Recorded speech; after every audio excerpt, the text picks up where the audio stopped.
السلام علیکم۔ آج ہم رابطہ عالم اسلامی یعنی مسلم ورلڈ لیگ کی ویب سائٹ سے کچھ خبریں دیکھ رہے ہیں۔ یہ اکتوبر 2025 کے آخری حصے کی ہیں اور خاص طور پر تنظیم کے سیکریٹری جنرل شیخ ڈاکٹر محمد العیسیٰ ان کی سرگرمیوں پر بات کریں گے۔ تو مقصد یہ ہے کہ ذرا گہرائی میں جائیں، سمجھیں کہ یہ جو ملاقاتیں ہوئیں خاص کر پاکستان اور سوڈان میں، ان کا اصل مطلب کیا تھا، کیا بڑے رجحانات نظر آ رہے ہیں۔ جی بالکل۔ اور دیکھیں، رابطہ عالم اسلامی سب جانتے ہیں، مکہ مکرمہ میں اس کا مرکز ہے، دنیا بھر میں ایک اہم آپ کہہ لیں غیر سرکاری تنظیم ہے، اور ڈاکٹر علیسیٰ کی قیادت میں یہ تنظیم کچھ زیادہ ہی فعال نظر آ رہی ہے۔ تو ان کی یہ جو سرگرمیاں ہیں جو خبروں میں آئیں، یہ بڑی اہم ہیں۔ مطلب اس سے پتہ چلتا ہے کہ تنظیم کہاں تک پہنچی ہے، کیا سفارتی کوششیں کر رہی ہے، مختلف مسلم ممالک سے تعلقات کیسے ہیں۔ یہ صرف رسمی ملاقاتیں نہیں ہوتی اکثر، بلکہ تنظیم کی ترجیحات، ان کی حکمت عملی، یہ سب ظاہر ہوتا ہے ان سے۔ اچھا، تو پھر ترتیب سے چلتے ہیں۔ سب سے پہلے پاکستان کا ذکر ہے خبروں میں۔ سیکریٹری جنرل وہاں تقریباً 17 اکتوبر سے 20 اکتوبر تک مصروف رہے اور ملاقاتیں بھی کافی اونچی سطح پر ہوئیں۔ 18 اکتوبر کو صدر پاکستان جناب آصف علی زرداری سے ملے اور اگلے ہی دن یعنی 19 اکتوبر کو وزیر اعظم پاکستان نے بھی استقبال کیا۔ یہ تو مطلب ملک کی ٹاپ لیڈرشپ ہو گئی۔ بالکل بالکل، اور یہ اپنے آپ میں اہم ہے۔ لیکن ایک اور خبر ہے 20 اکتوبر کی۔ پاکستان کی سینٹ کی قائمہ کمیٹی برائے دفاع کے چیئرمین ہیں جناب محمد طلحہ محمود۔ انہوں نے ایک عشائیہ دیا اور خبر کہتی ہے کہ اس میں سینئر وزراء، پارلیمانی لوگ، سفارتکار سب شامل تھے۔ اب یہاں تھوڑا رکنا چاہیے۔ صدر اور وزیر اعظم سے ملنا تو ٹھیک ہے، سفارتی لحاظ سے اہم ہے، لیکن پارلیمان کی دفاعی کمیٹی کے چیئرمین میزبانی کر رہے ہیں اور اتنی بڑی شخصیات آ رہی ہیں۔ تو آپ کا اشارہ کس طرف ہے؟ کیا یہ کچھ ہٹ کے ہے معمول سے؟ میرا خیال ہے ہاں، یہ اس طرف اشارہ ہے کہ بات چیت صرف آپ کہیں خیر سگالی یا روایتی مذہبی باتوں تک نہیں رہی ہوگی۔ جب آپ ملکی سیاسی لیڈرشپ سے مل رہے ہیں اور ساتھ ہی دفاع سے جڑی پارلیمنٹری کمیٹی کے سربراہ سے بھی، وہ بھی وزراء اور سفارتکاروں کی موجودگی میں، تو امکان ہے، بہت زیادہ امکان ہے کہ بات چیت میں وسیع تر اسٹریٹجک معاملات، شاید علاقائی سلامتی یا باہمی تعاون کے ایسے پہلو جو شاید براہ راست مذہبی نہ ہوں، وہ بھی زیر بحث آئے ہوں۔ یہ پہلا اشارہ ہے کہ دورے کا ایجنڈا شاید کافی قصیر الجہدی تھا۔ یہ دلچسپ نقطہ ہے۔ اور یہ ساری بڑی ملاقاتیں صرف 3-4 دن میں ہو گئیں، 17 سے 20 اکتوبر تک۔ یہ تو بڑا مصروف شیڈیول لگتا ہے۔ یقیناً، اور اس طرح کا جو کمپریس شیڈیول ہوتا ہے وہ اکثر اہمیت دکھاتا ہے، سنجیدگی دکھاتا ہے۔ یہ نہیں لگتا کہ بس ایک رسمی سا دورہ تھا، لگتا ہے کوئی خاص ایجنڈا تھا جس پر توجہ مرکوز تھی۔ صحیح۔ اچھا، تو یہ تو ہو گئیں سیاسی اور دفاعی قسم کی ملاقاتیں۔ اس کے علاوہ پاکستان میں اور بھی کافی کچھ ہوا، بڑی مختلف چیزیں۔ 18 اکتوبر کو پارلیمنٹ ہاؤس کی مسجد میں جمعہ کا خطبہ دیا۔ یہ تو ایک مذہبی اور علامتی طور پر اہم بات ہے۔ جی ہاں، پارلیمنٹ کی مسجد میں خطبہ دینا، جہاں ملک کے قانون بنانے والے آتے ہیں، اس کا ایک خاص پیغام ہوتا ہے مذہب اور ریاست کے تعلق پر۔ پھر 20 اکتوبر کو 2 اور اہم چیزیں ہوئیں۔ ایک طرف تو پاکستان کی سپریم کورٹ میں لیکچر دیا گیا اور دوسری طرف پاکستانی علماء کے ساتھ دوسرا مشاورتی اجلاس، اس کا افتتاح کیا۔ یہ دونوں تو بالکل الگ الگ چیزیں لگ رہی ہیں۔ سپریم کورٹ میں لیکچر، یہ رابطہ عالم اسلامی کے حوالے سے تھوڑا غیر متوقع نہیں ہے؟ دیکھیں، سپریم کورٹ جیسا ملک کا سب سے بڑا عدالتی فورم، وہاں خطاب کرنا، اس سے لگتا ہے کہ رابطہ عالم اسلامی اب صرف مذہبی یا بین المذہب مکالمے تک نہیں رہنا چاہتی۔ وہ شاید قانون، انصاف، انسانی حقوق جیسے موضوعات پر بھی ایک فکری رہنما کے طور پر سامنے آنا چاہتی ہے۔ یہ ایک طرح سے سافٹ پاور کا استعمال بھی ہو سکتا ہے کہ آپ ریاست کے اہم اداروں جیسے اعلیٰ عدلیہ، ان سے فکری سطح پر جڑ رہے ہیں۔ اور اسی دن علماء کے ساتھ مشاورتی اجلاس بھی، یہ تو زیادہ روایتی کام لگتا ہے ان کا۔ ہاں بالکل، علماء سے رابطہ رکھنا، مشاورتی اجلاس کرنا، یہ تو رابطہ عالم اسلامی کے بنیادی کاموں میں سے ہے۔ لیکن اس کو سپریم کورٹ والے لیکچر کے ساتھ ملا کر دیکھیں تو ایک تصویر بنتی ہے۔ ایک طرف ریاست کا اعلیٰ ترین قانونی ادارہ، دوسری طرف مذہبی طبقہ، یعنی تنظیم بے وقت مختلف حلقوں میں اپنا اثر و رسوخ قائم رکھنے یا شاید بڑھانے کی کوشش کر رہی ہے۔ اور پھر 20 اکتوبر کو ہی ایک اور چیز سامنے آئی، انسانی ہمدردی کی۔ ایک یتیم خانے کا دورہ کیا، دارالعلی بن ابی طالب رضی اللہ عنہ، اور اسی دن کی خبروں میں مسلم کمیونٹیز میں لڑکیوں کی تعلیم کے فروغ کے لیے جو رابطہ عالم اسلامی کی کوششیں ہیں ان کا بھی ذکر ہے۔ بالکل۔ اب اگر ہم ان سب کو جوڑیں، پاکستان کا پورا دورہ 17 سے 20 اکتوبر تک کیا نظر آتا ہے؟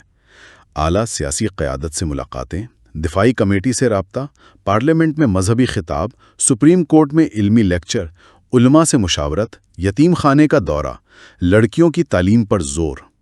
یہاں کیا دلچسپ بات ہے وہ یہ کہ رابطہ عالم اسلامی پاکستان میں ایک ہی وقت میں سیاسی، دفاعی، مذہبی، عدالتی، علمی اور سماجی یعنی تقریباً ہر اہم شعبے میں اپنی موجودگی دکھا رہی ہے۔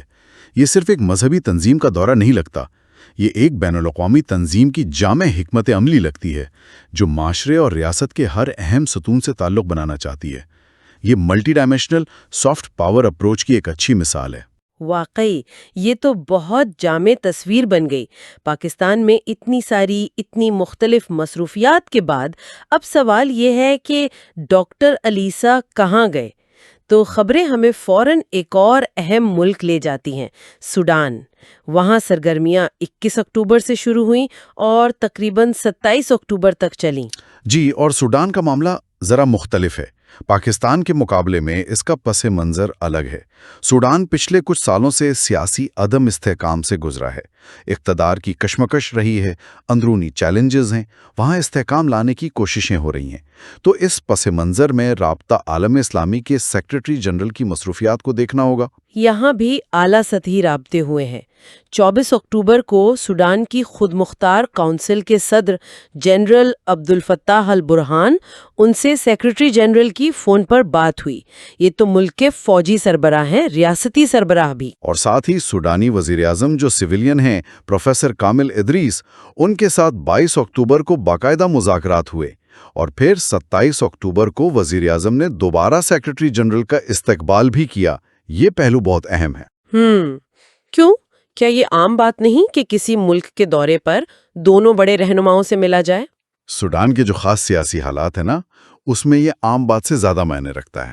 جہاں فوج اور سویلین قیادت کے بیچ اختیارات کی، اثر و رسوخ کی ایک تاریخ رہی ہو، وہاں کسی بااثر بین الاقوامی تنظیم کے سربراہ کا ایک ہی وقت میں دونوں مراکز طاقت سے ملنا، یعنی فوجی سربراہ اور سویلین وزیر اعظم، یہ ایک بڑی محتاط سفارتی بیلنسنگ ایکٹ لگتا ہے۔ یہ دکھاتا ہے کہ رابطہ عالم اسلامی کوشش کر رہی ہے کہ وہ کسی ایک گروپ سے جڑی ہوئی نظر نہ آئے، بلکہ ملک کی مجموعی قیادت کے ساتھ کام کرے۔ یہ تو واقعی نازک معاملہ لگتا ہے، اور جیسے پاکستان میں تھا، یہاں بھی علماء سے ملاقات کا ذکر ہے۔ 26 اکتوبر کو جمہوریہ سوڈان کے علماء سے ملے، تو یہ علماء سے رابطے کا تسلسل تو صاف نظر آ رہا ہے۔ بالکل، یہ تسلسل اہم ہے۔ یہ دکھاتا ہے کہ مذہبی رہنماؤں سے تعلقات بنانا ان کی حکمت عملی کا ایک بنیادی حصہ ہے۔ ملک پاکستان ہو یا سوڈان، علماء سے رابطہ رکھا جا رہا ہے۔ سوڈان کے بارے میں ایک خبر میں 27 اکتوبر کے دورے کے مقصد کا خاص طور پہ ذکر ہے، تعاون کو مضبوط بنانا اور بحالی کی کوششوں کی حمایت کرنا۔ یہاں یہ بات واقعی دلچسپ ہو جاتی ہے۔ یہ بحالی کی کوششیں کیا ہو سکتی ہیں؟ پاکستان کے دورے میں ایسی زبان استعمال نہیں ہوئی تھی۔ یہی تو اصل سوال ہے۔ سوڈان میں عدم استحکام رہا ہے، تو اس پس منظر میں بحالی کی کوششوں، ریہیبلیٹیشن ایفرٹس کی حمایت کے کئی مطلب ہو سکتے ہیں۔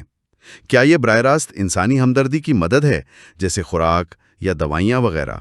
کیا یہ ان علاقوں میں تعمیر نو کے منصوبوں کی حمایت ہے جو تنازعات سے متاثر ہوئے ہیں؟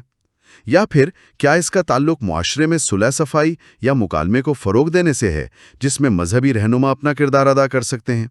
خبروں میں تفصیل تو نہیں ہے، لیکن یہ جملہ خود بتاتا ہے کہ سوڈان میں رابطہ عالم اسلامی کا کردار شاید زیادہ عملی قسم کا ہو، جو وہاں کے حالات کی فوری ضرورت ہو۔ تو کیا یہ کہہ سکتے ہیں کہ پاکستان میں زور تعلقات کو وسیع کرنے اور فکری اثر و رسوخ پر زیادہ تھا، جبکہ سوڈان میں زیادہ عملی، زمینی سطح پر مدد یا استحکام میں کردار ادا کرنے پر؟ بظاہر تو ایسا ہی لگتا ہے، اگر ہم خبروں کی زبان اور مقاصد پر غور کریں۔ پاکستان ٹھیک ہے، وہاں بھی چیلنجز ہیں، لیکن نسبتاً زیادہ مستحکم ریاستی ڈھانچہ ہے۔ وہاں رابطہ عالم اسلامی ایک طویل مدتی، کثیر الجہتی تعلق بناتی نظر آتی ہے۔ سوڈان، جہاں فوری استحکام اور بحالی کی ضرورت زیادہ ہے، وہاں تنظیم کا کردار شاید زیادہ ہنگامی اور مدد فراہم کرنے والا ہو۔ لیکن یہ بھی ممکن ہے کہ بحالی کی کوششوں میں سیاسی استحکام کی حمایت بھی شامل ہو، مگر یہ تنظیم کے روایتی کردار سے آگے کی بات ہوگی، اس پر ہم صرف اندازہ ہی لگا سکتے ہیں۔ یہ واقعی ایک اہم نقطہ ہے کہ ایک ہی تنظیم کیسے مختلف ملکوں میں وہاں کے حالات کے مطابق اپنی حکمت عملی بدل سکتی ہے۔ اگر ہم اسے بڑی تصویر سے جوڑیں تو یہ نظر آتا ہے کہ رابطہ عالم اسلامی جیسے ادارے خاص طور پر مسلم اکثریتی ممالک میں ایک بہت پیچیدہ کردار ادا کرنے کی کوشش کر رہے ہیں۔ وہ صرف مذہبی تعلیمات یا بین المذہب ہم آہنگی تک محدود نہیں رہنا چاہتے، بلکہ وہ سفارتی میدان میں، تعلیمی اور قانونی حلقوں میں، اور یہاں تک کہ انسانی بحرانوں یا عدم استحکام والے علاقوں میں عملی مدد دینے والے ایک اہم عالمی کھلاڑی بننا چاہتے ہیں۔ سوڈان جیسی صورتحال میں، جہاں سیاسی، فوجی، سماجی سبھی عناصر متحرک ہیں، رابطہ عالم اسلامی جیسی تنظیم مذہبی، سیاسی اور انسانی ہمدردی کے دائروں کے بیچ ایک پل کا کام کر سکتی ہے، یا کم از کم کوشش تو کر رہی ہے۔ اور اس سارے سلسلے کی آخری کڑی کے طور پر 31 اکتوبر کی ایک خبر کا بس سرسری سا ذکر ملتا ہے، جس میں ڈاکٹر العیسیٰ کی طرف سے کسی نئی پہل یا منصوبے کے آغاز کا بتایا گیا ہے۔ تفصیل نہیں ہے، بس ذکر ہے۔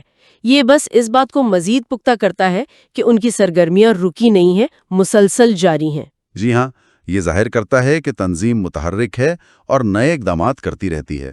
تو ان سب کا کیا مطلب نکلتا ہے؟ خلاصہ کریں تو ہم نے دیکھا کہ اکتوبر 2025 کے آخری 2 ہفتوں میں رابطہ عالم اسلامی کے سیکریٹری جنرل نے پاکستان اور سوڈان میں بہت مصروف وقت گزارا، اعلیٰ سطحی سرگرمیاں کیں۔ پاکستان میں کردار بہت وسیع تھا، سیاسی، دفاعی، عدالتی، مذہبی، سماجی، تقریباً ہر شعبے کا احاطہ کیا، جبکہ سوڈان میں وہاں کے خاص حالات کو دیکھتے ہوئے توجہ بظاہر تعاون اور بحالی کی کوششوں پر زیادہ مرکوز لگی، جس میں ملک کی فوجی اور سویلین دونوں قیادتوں سے رابطہ شامل تھا۔ بالکل درست کہا آپ نے، اور حتمی تجزیہ یہی ہو سکتا ہے کہ ڈاکٹر العیسیٰ کی قیادت میں رابطہ عالم اسلامی کا دائرہ کار واضح طور پر بہت وسیع ہو گیا ہے۔ یہ خبریں صرف چند ملاقاتوں کی رپورٹنگ نہیں ہیں، بلکہ یہ اس تبدیلی کو دکھاتی ہیں کہ تنظیم اب خود کو کیسے دیکھتی ہے اور دنیا میں کیا کردار ادا کرنا چاہتی ہے۔ پاکستان میں سپریم کورٹ میں لیکچر دینا ہو یا سوڈان میں بحالی کی کوششوں کی حمایت کا عزم، یہ روایتی مذہبی تنظیم کے کردار سے بہت آگے کی باتیں ہیں۔ یہ سفارتکاری، علمی بحثیں، قانونی حلقوں سے تعلقات اور عملی انسانی امداد تک پھیلا ہوا ہے۔ ان سرگرمیوں کا اگر ہم غور سے جائزہ لیں تو ہمیں نہ صرف رابطہ عالم اسلامی بلکہ شاید دیگر بڑی بین الاقوامی اسلامی تنظیموں کے کام کرنے کا انداز، ان کی بدلتی ہوئی ترجیحات اور عالمی سطح پر ان کا بڑھتا ہوا اثر، یہ سب سمجھنے میں مدد ملتی ہے۔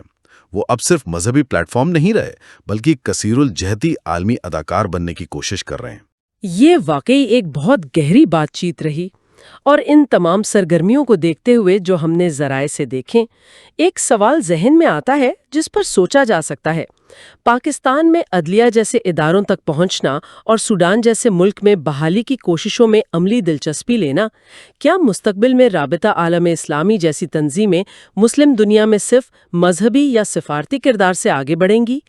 کیا وہ گڈ گورننس، قانون کی حکمرانی یا پائیدار ترقی جیسے تصورات کو فروغ دینے میں بھی کوئی فعال کردار ادا کرنے کا ارادہ رکھتی ہیں؟ کیا یہ ان کی حکمت عملی کا اگلا ممکنہ قدم ہو سکتا ہے؟ یہ ایک ایسا سوال ہے جو ان کی حالیہ سرگرمیوں سے پیدا ہوتا ہے، اور شاید اس کے جوابات ہمیں آنے والے وقت میں ملیں۔